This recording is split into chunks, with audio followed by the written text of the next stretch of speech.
Être agriculteur, c'est avant tout savoir s'adapter. L'un des facteurs les plus changeants, et pourtant peut-être le plus crucial dans ce métier, n'est autre que la météo.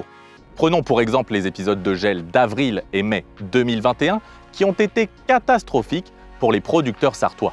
J'ai donc décidé de rendre visite à Lise Timmerman, arboricultrice, pour en savoir un peu plus sur l'impact des changements climatiques et météorologiques sur son exploitation. On a 130 hectares de vergers et on produit environ 6500 tonnes de pommes chaque année, donc sur les différentes variétés que l'on peut avoir. Alors la météo pour nous, elle a un impact un peu à toutes les saisons. Tout d'abord au printemps, à la saison où nous trouvons, le risque de gel évidemment qui fait écho, surtout vu ce qui s'est passé l'année dernière où il y a eu de nombreux épisodes de gel au mois d'avril et début mai. On a aussi le risque de grêle. On voit au-dessus, on a des filets par grêle, donc pour le moment ils ne sont pas encore dépliés. Mais après la floraison, on va les déplier pour pouvoir protéger les vergers.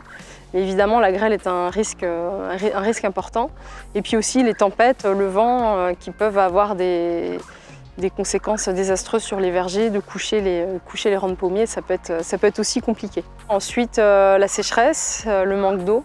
Je pense que la ressource en eau, ça va être l'enjeu principal des prochaines années. Qu'est-ce qui est mis en place, vous, s'il y a un épisode de gel là, qui, comme l'année dernière, arrive en avril ou en mai? Qu'est-ce que vous avez pour résister?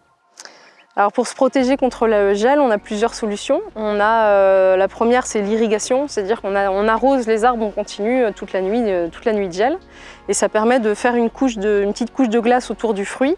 Et ça fait un peu un igloo autour du fruit ou de la fleur, ça dépend à quel stade on se place.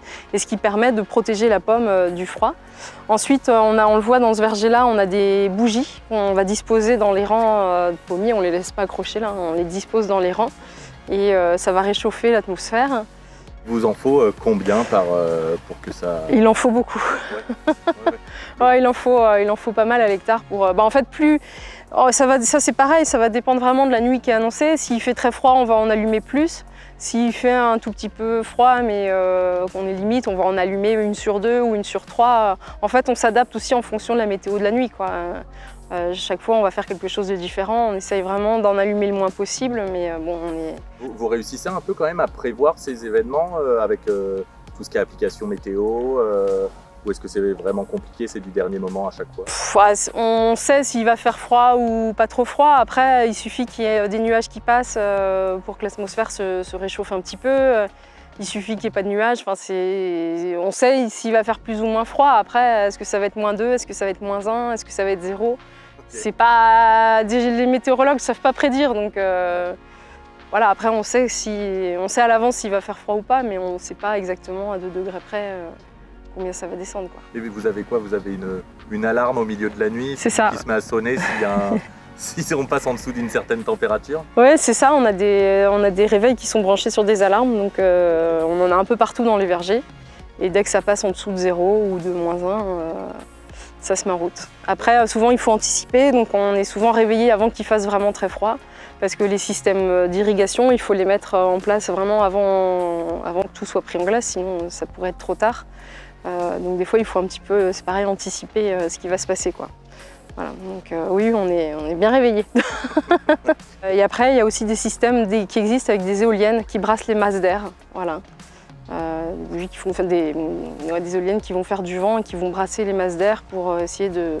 L'objectif, c'est de rebattre les masses d'air chaudes vers le sol. Ça fait une vingtaine d'années déjà qu'elle est en place. Et puis après, il existe de nombreux systèmes qui se développent avec des tracteurs pour faire des brouillards, pour faire plein de choses. Donc tout ça, c'est un peu encore expérimental. Ok, mais donc si vous me dites que l'éolienne, elle est en place depuis une vingtaine d'années, ça veut dire que les problèmes de gelée, ils sont pas non plus, ils sont pas si nouveaux que ça. On a l'impression que c'est nouveau parce que le climat change, tout ça, en fait, ça a toujours été... Non, oui, les problèmes de gelée, c'est pas un problème nouveau, c'est un problème qui a toujours existé.